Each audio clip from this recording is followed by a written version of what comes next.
Welcome to the Lord of the Rings Lorecast, the show that explores the background of Tolkien's amazing world from the very beginning.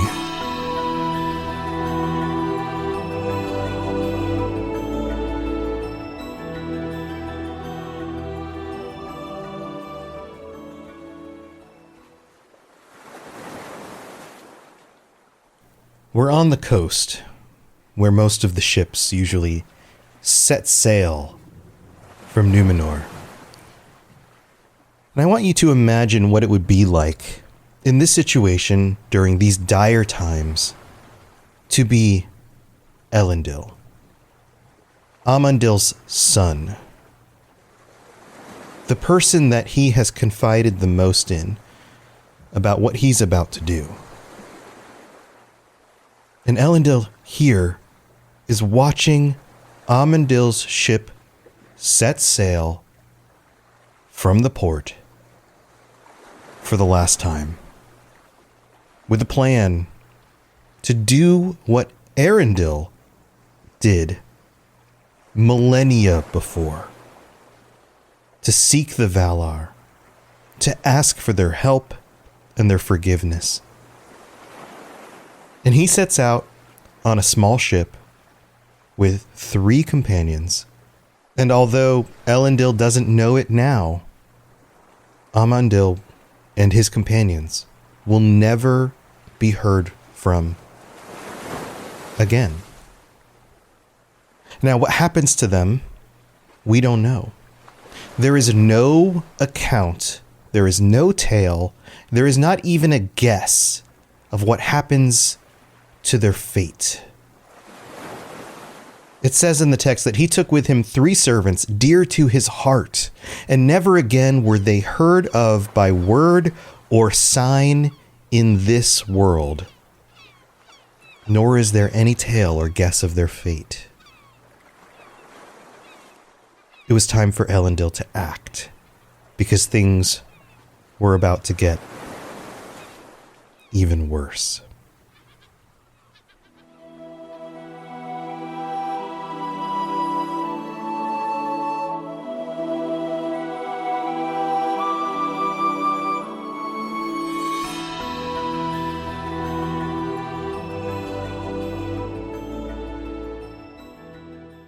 It's interesting to me that we have absolutely no hint about what happens to Amandil after he leaves. And I have some theories here. I think that there is a chance that he actually makes it to Valinor, but that we never find out. And he's not given a place of high esteem like Arendil was, but maybe he survived for a time and was treated fairly. Maybe, instead, he lost his ship in the sea. I mean, it could happen, but he was a good captain, so that's less likely. There's another possibility that somehow Ar-Pharazon and his people found out what was actually going on and stopped him after he left and then never reported it to anyone. But I don't think that's as likely either. I think he probably makes it to Valinor. And that's part of what's about to happen next. And I'll explain it as we go. But first, we have to finish with what Elendil was doing, because he follows through with what his father had asked him to do.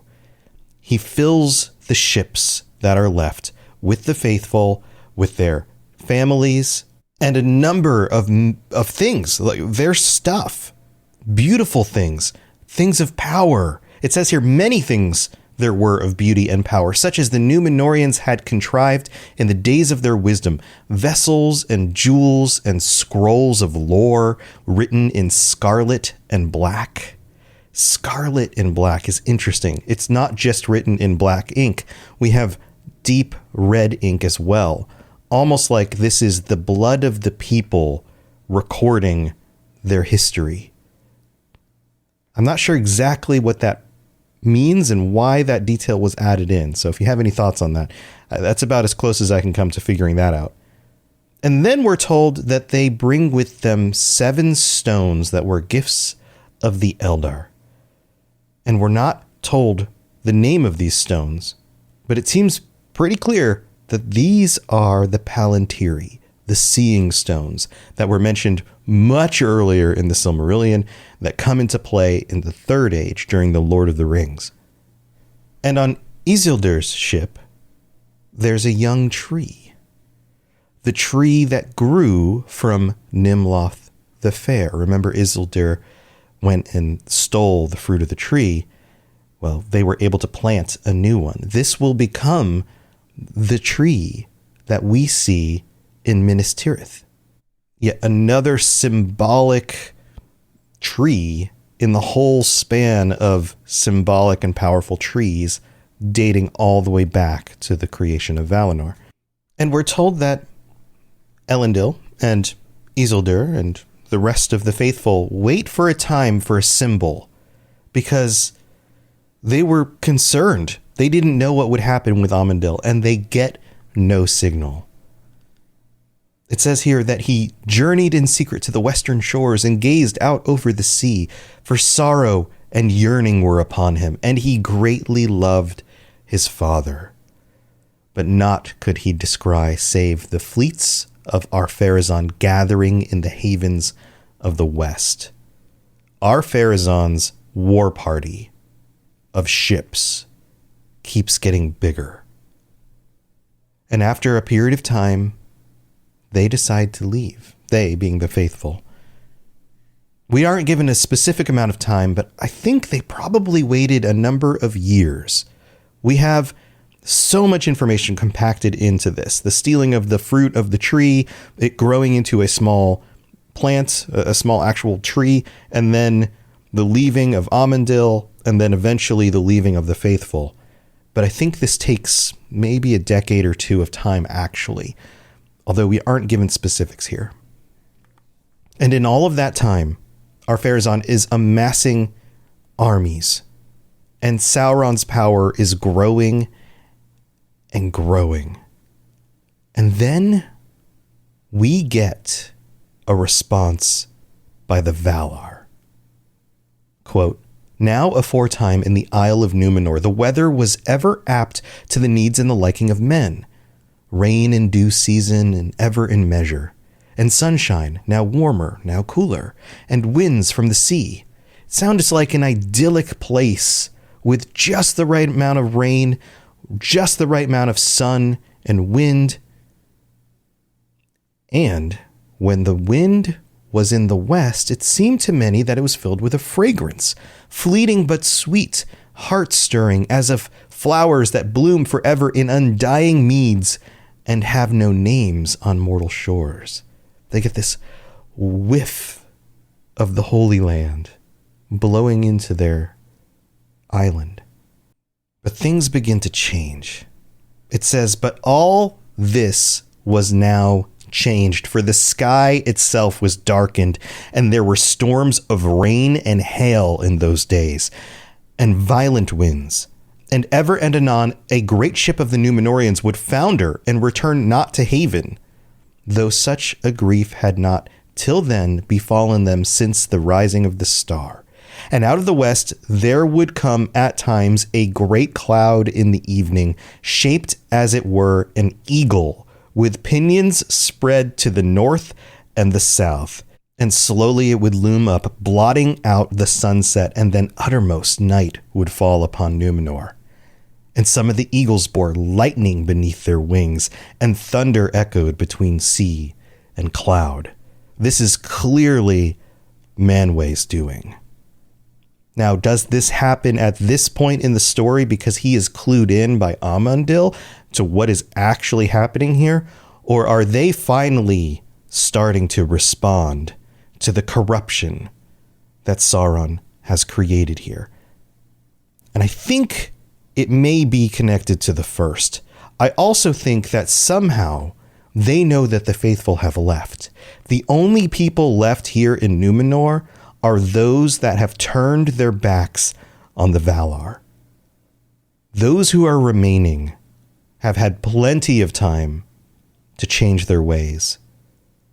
And this is finally it. Then men grew afraid, it says. Behold, the eagles of the lords of the west, they cried. The eagles of Manwë are come upon Numenor. Now notice these eagles are just clouds in the shapes of eagles, but they represent the actual eagles of Manwë and his power. And some of them fell on their faces. They began repenting, but most of them hardened their hearts, and they shook their fists at heaven, saying, quote, "The lords of the west have plotted against us. They strike first. The next blow shall be ours." These words the king himself spoke, Ar-Pharazon, but they were devised by Sauron. And if you remember my connecting Ar-Pharazon to the word pharaoh and this hardening of hearts, that's actual language from the Bible about what happens to the Pharaoh when Moses is trying to free his people. And he brings down, well, through God, the different plagues. And this is kind of got that same tone to it.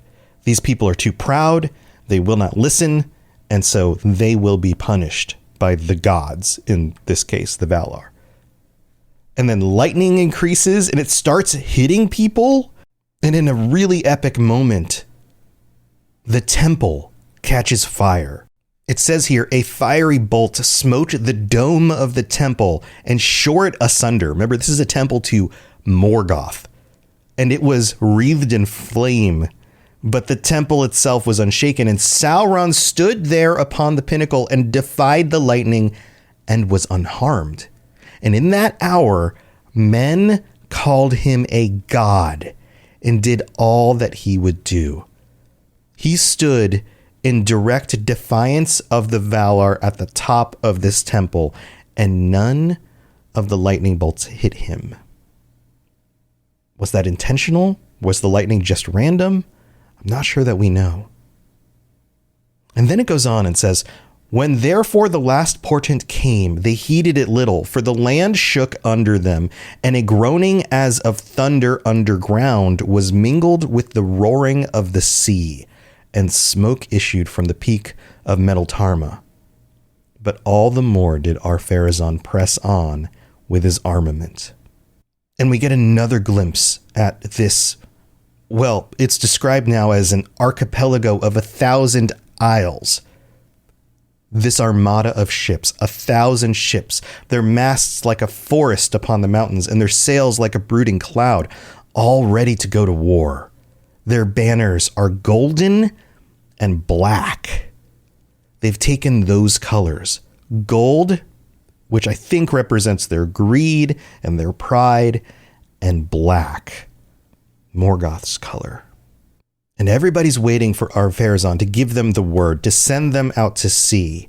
And while this is happening, Sauron is up in the temple, and we're told that he has brought more victims to be burned. They are sacrificing more people to Morgoth. And then we get this moment. Then the eagles of the lords of the west came up out of the dayfall, and I think this means the actual eagles themselves. And they were arrayed as for battle, advancing in a line, the end of which diminished beyond sight. So many eagles across the sky that you can't see where the number of them end. And as they came, their wings spread ever wider, grasping the sky. But the west burned red behind them, and they glowed beneath, as though they were lit with a flame of great anger, so that all Numenor was illuminated as with a smoldering fire. Can you imagine this? The West is angry, visually angry, and these eagles, I'm sure, are terrifying. And men looked upon the faces of their fellows, and it seemed to them that they were red with wrath, a different red. And maybe that's the reflecting of the light, or maybe it's coming from their own hatred. Maybe it's both. And then, and we get this word again, this phrase, Ar-Pharazon hardened his heart, and he went aboard his mighty ship, Alcarondas, Castle of the Sea. This giant ship had many oars and many masts, and we're not given specific numbers. It was golden, and it had a throne for him on the ship. And it's at this moment that he raises the standard and he gives the signal, and all of the ships raise anchor. And it says, in that hour, the trumpets of Numenor outrang the thunder. That's how many there were. And just as these ships set out, we're told this. Thus the fleets of the Numenorians moved against the menace of the west. The menace of the west. And there was little wind, but they had many oars and many strong slaves to row beneath the lash. Then the sun went down, and there came a great silence. And we're told that darkness falls, and these ships head into the west with no aid from the wind, which again is another Manwë thing. And by morning, all the ships are past the horizon, and they are making their way to assault Valinor.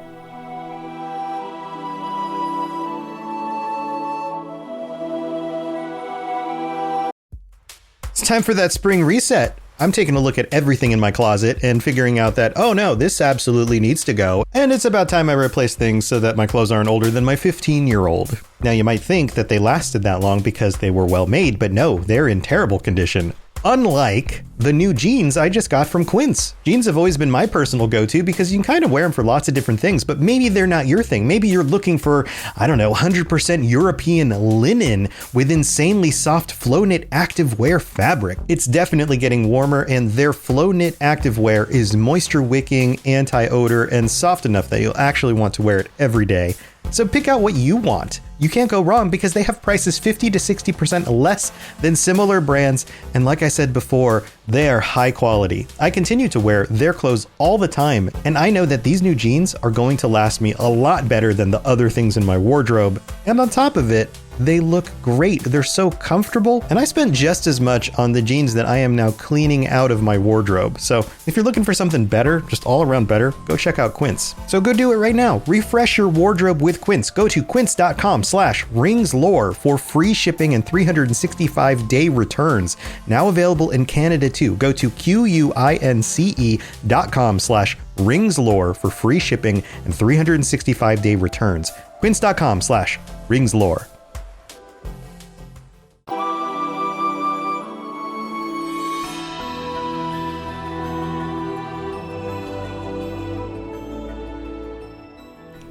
All right, here we are in the middle of the show, and thank you to our newest patron, Cutter Metalworks. I'm recording this episode a bit earlier this week, so normally I would have more time go by the time you all have the opportunity to sign up or to leave reviews and those kinds of things. But we've got another hurricane coming through Florida. I wanted to make sure that you got an episode this week, so I'm doing this one a little bit early. But by all means, if you are interested in joining us and somebody like Cutter Metalworks, which might be a business, which is a great way to advertise your business, I guess, then head over to patreon.com/LOTR Lorecast. Check out all the different tiers, get ad-free episodes or t-shirts or whatever else. There's a bunch of good stuff. And also we have to shout out all of our VIP patrons. Here we go. AK Music Lover, Anakin Skywalker, Austin C, Azzle Razzle, Bo, Black Squirrel. I almost said Blad Squirrel. Brad S, Brandy D, Chewbacca, Cutter Metalworks. Welcome. David S, David M, Drupal, Esoteric Rage, Fulcrum, Gavin Laugh, Gemma D, Jesse P, Jordan Rhymes, Katie S, Capenna, Larry, Michael E, Nick K, Obi-Wan Kenobi, Rivqua, Sam B, Swiggy Swoo, TJT, Tor, Son of Whore, Tyler M, Wes P, and Who Let the Juan Out. Thank you so much to all of you, and you guys are the best. In today's bonus episode, I will be digging a little bit more into the character of Sauron. At least that's the plan right now. We'll see where it goes when I get there, because sometimes plans change.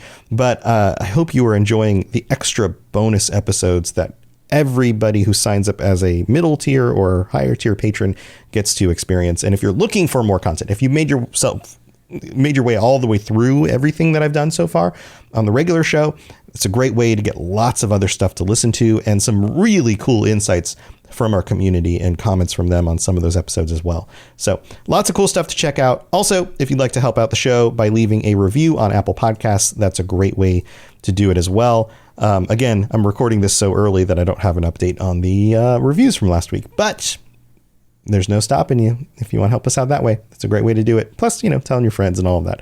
All right. Thank you for being here. Let's move on with the rest of the show.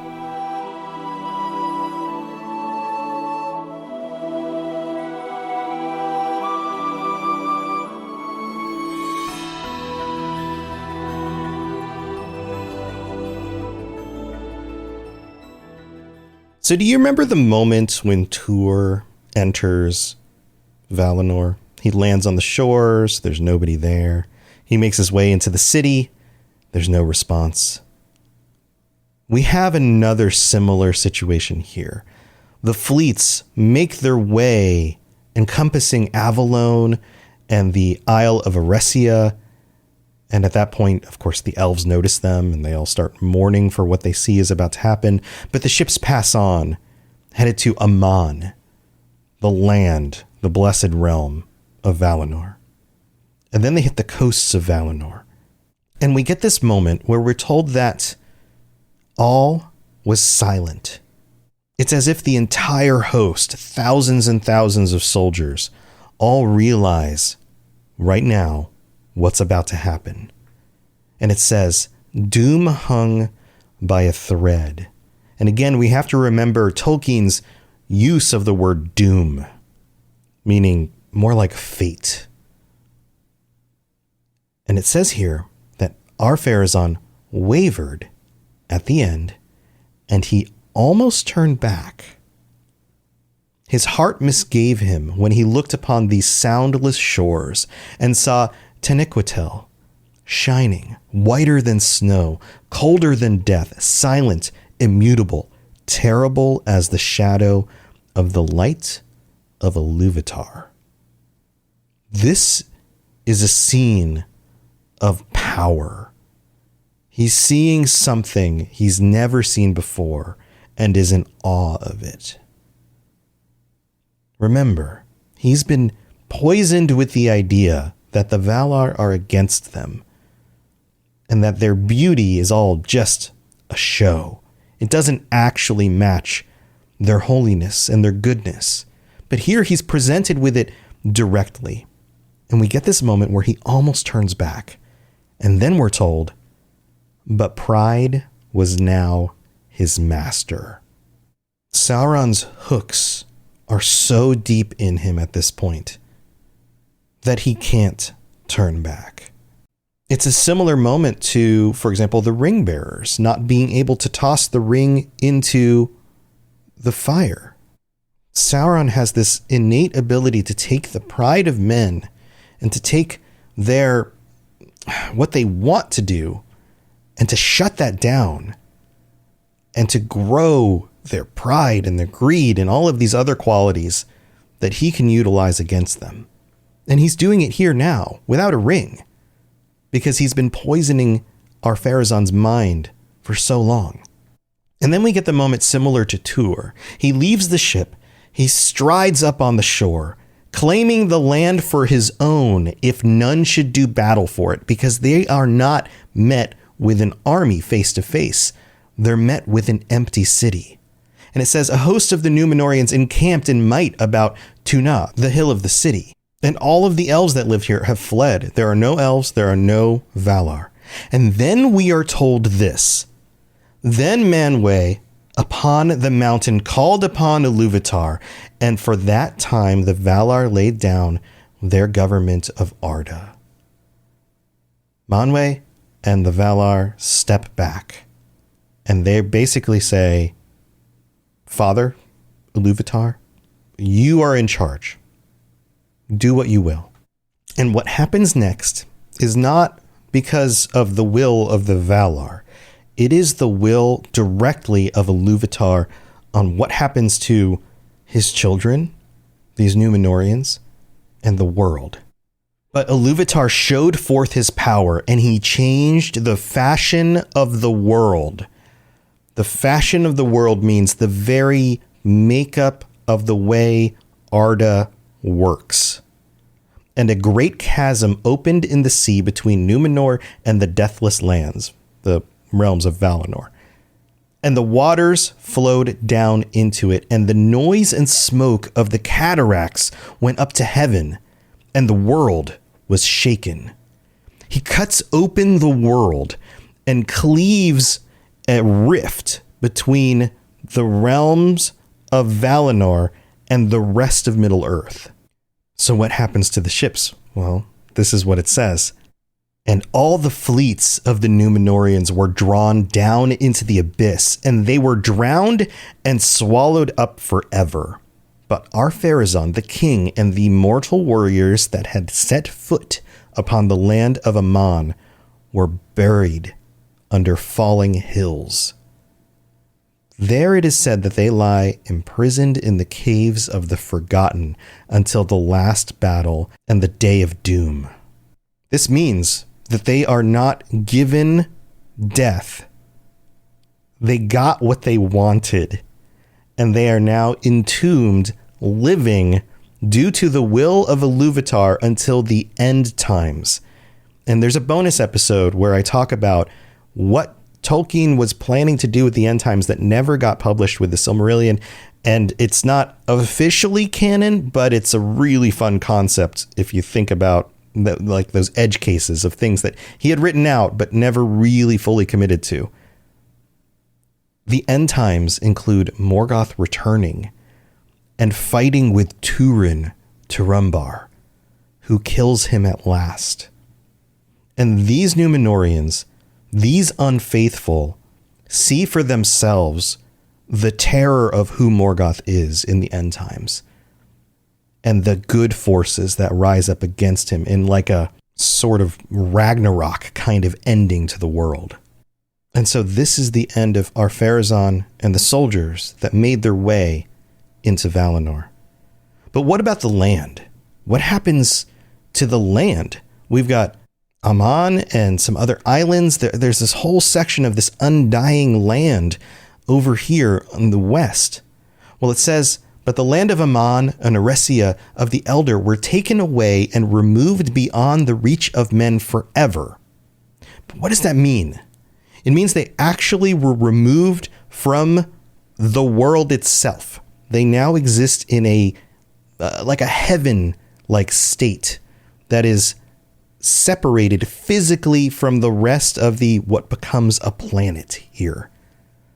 It goes on and says, and Andor, the land of gift, Numenor of the kings, Alena of the star of Arendil, was utterly destroyed. This is what happens to Numenor. It is, again, another landmass that is sunk beneath the waves due to the evil that needed to be extinguished. For it was nigh to the east of the great rift, and its foundations were overturned, and it fell and went down into darkness, which seems kind of fitting in that it had become dark. The people had become dark, and now they were physically drowned in the darkness, and is no more. And there is not now upon earth any place abiding where the memory of a time without evil is preserved. For Iluvatar cast back the great seas west of Middle-earth, and the empty lands east of it, and new lands and new seas were made, and the world was diminished. For Valinor and Eresia were taken from it into the realm of hidden things. Thanks for listening to the Lord of the Rings Lorecast. If you'd like to learn more about other fantasy worlds, check out my other podcasts, The Elder Scrolls Lorecast, The Witcher Lorecast, and more at robotsradio.net. If you'd like to reach out, I'd love to hear from you. Send me a note on Twitter at robots_radio, or join our amazing community on the Robots Radio Discord. There are links in the show notes, or just search Robots Radio Discord, or find the link on robotsradio.net. I'll see you next time.